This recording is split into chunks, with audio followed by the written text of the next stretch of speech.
Começar pela Ligiane. Eu sou a Ligiane, eu sou farmacêutica, moro em Fátima do Sul, Mato Grosso do Sul. Sou colega da Rosilda, que é a nossa companheira lá no grupo, né?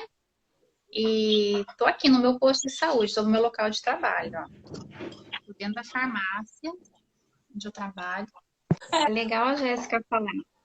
Tá me ouvindo bem, assim? Sim, aham. Eu acho bem legal porque eu também trabalho na saúde, né? E também, assim, eu sou bem sistemática com as minhas coisas, assim. Minha casa não é a mais organizada, é bem desorganizada, assim, mas assim, a minha rotina é bem organizada. Eu tenho hora para tudo, meu celular está tocando para avisar a hora de entrar, a hora de sair, a hora de tudo. Tem que estar tudo meio sincronizado para mim. Senão não funciona. Eu não funciono se não tiver uma regra, se não tiver uma rotina. Se me deixar livre, parece que aí eu perdi o rumo, sabe? Eu preciso estar segurando alguma coisa assim, dizer, não, tem que fazer isso até tal hora e tal, bem organizado.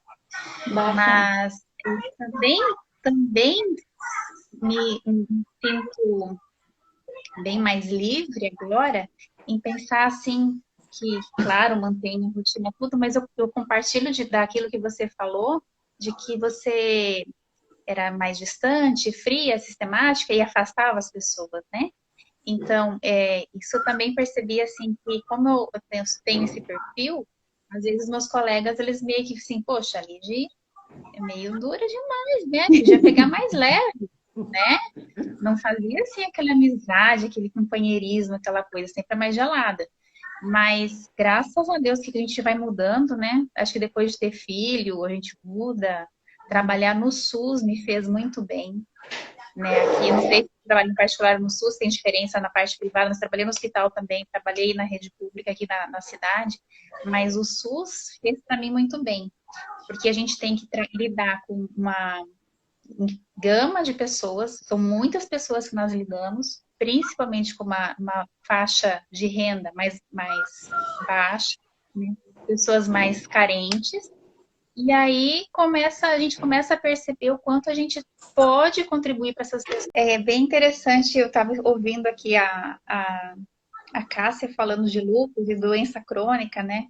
E é com quem eu trabalho com doente crônico, paciente crônico.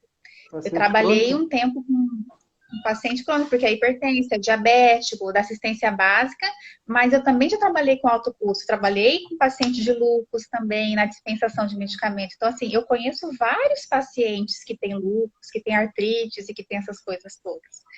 E aí, o que que acontece? Eu conheço pacientes que lidam bem com isso, que vivem bem e que fazem esse papel que essa Cássia está fazendo, de viver aquilo que ela é e não aquilo que a doença faz com ela, né? Sem reclamar, sem murmurar, nada. E tem aquelas pessoas que não, que assim, vivem a doença, entendeu? Elas se entregaram para a doença e só sofrem a doença. Elas não vivem, elas só sofrem a doença. E aí foi isso que o SUS me deu essa oportunidade de conhecer essas pessoas todas, né? E aprender com essas pessoas e ver o quanto cada uma delas reage, né? E aí começar a me espelhar, falei assim, olha, eu quero ficar parecido com esse senhorzinho aqui. Ele tem bolsa de colostomia, ele teve câncer de intestino, mas olha a facerice dele e vem aqui na farmácia, e ele não vem para a farmácia sem trazer uma sacola de fruta do sítio dele. E alegre. Alegre porque ele está convivendo com a família dele. Alegre porque tem poder, o prazer de estar com os netos. Você está entendendo? E está com a bolsa de colostomia há anos. Tem uma senhorinha que usa uma bolsinha há uns 10, 12 anos já. Ela anda a cidade inteira com aquelas bicicletas de triciclo. Sabe aquelas bicicletinhas de triciclo, assim? Ela anda a cidade inteira com aquilo.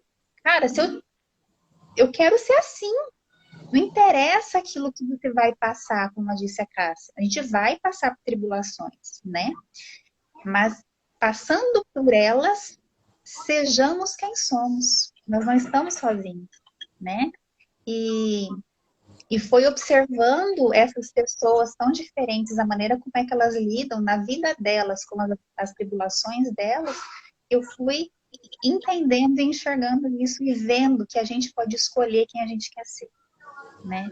A Cássia falou do avô dela e teve uma oportunidade que eu falei da minha bisavó numa live com a Zilda, né? Contei a história dela quando veio da Alemanha e que ela perdeu uma criancinha, e teve que cuidar desse bebezinho morto para poder chegar no destino, poder enterrar. Eu contei essa história já. E, sabe, o meu avô, que era genro dessa minha avó, dessa bisa, ela faleceu com 92 anos. Ela faleceu lúcida. E o meu avô, um tempo depois, uns 10 anos depois, ele conversava com a gente e ele chorou. Ele falou assim: a minha sogra morreu bem de idade, bem boazinha, mas ela ainda me faz falta. Cara, o meu avô era turrão. E ele falar que a sogra dele faz falta? Cara, que mulher é essa? Você tá entendendo? A sogra da falta. Uma coisa era só ela. Pensa!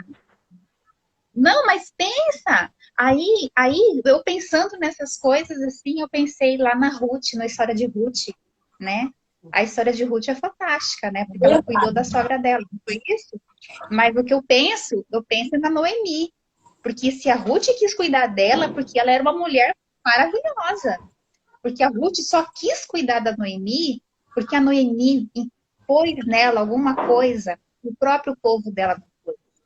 Você tá entendendo? A Ruth só foi que a Ruth porque tinha uma Noemi que colocou isso dentro dela. Então, isso é aquilo que eu quero ser. Entendeu? Aquela pessoa que fala assim, nossa, aprendi, estou feliz, quero ser assim como aquela pessoa lá. Eu acho que isso é legado, né? Legado de transformar as vidas, fazer com que as pessoas se espelhem, assim como eu olho para minha bisavó, olho para minha avó, para minha mãe, olho para Noemi, também olho para Ruth, mas eu olho para Noemi.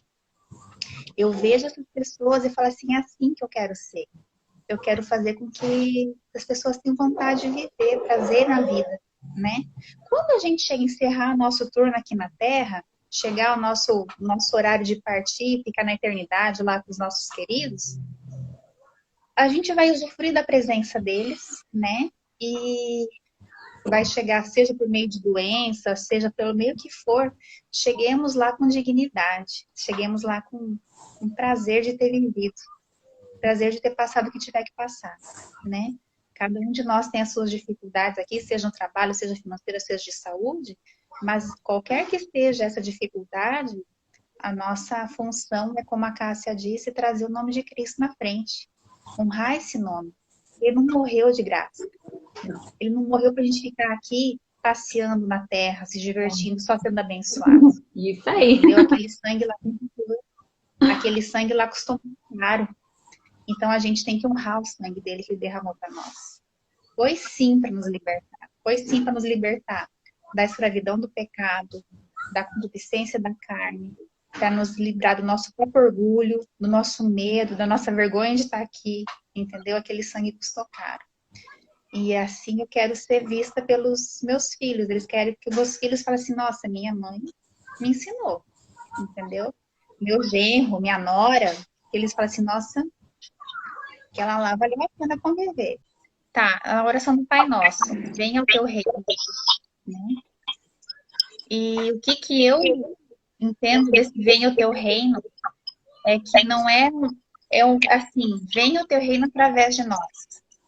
A gente trazer o reino de Deus na Terra, na nossa existência. Fazer com que as pessoas que vivem perto de nós se sintam mais perto de Deus. Entendeu? Fazer com que a vida das pessoas perto de nós seja uma vida melhor. É uma vida com doença? É uma vida com doença, mas ela não é uma vida de morte ou de tristeza. Entendeu? Fazer com que a vida vale a pena e fazer com que nós possamos abençoar as pessoas, a nossa função. A gente não está aqui de passeio. Tá? Então, o meu legado que eu dou para os meus pacientes, que eu quero dar para eles, é: você está doente? A gente vai te cuidar, enquanto você precisar. Todos eles, um dia, vão para o céu. Eu vou perder. Você está entendendo? Porque ele falando de uma coisa, tendo outra, um dia a gente vai se encontrar no céu. Eu tenho essa noção de finitude, entendeu? Mas, enquanto eu estiver proporcionando para ele qualidade de vida, eu estou trazendo o céu para ele aqui agora. Tá entendendo? Eu acho que é isso, naquilo que é o meu trabalho, né? Na minha casa, a minha obrigação com os meus pais, com os meus filhos, é fazer com que a vida deles seja melhor porque eu tô ali, né? Então, a minha função é fazer com que a vida das pessoas seja melhor, seja mais agradável. A minha função não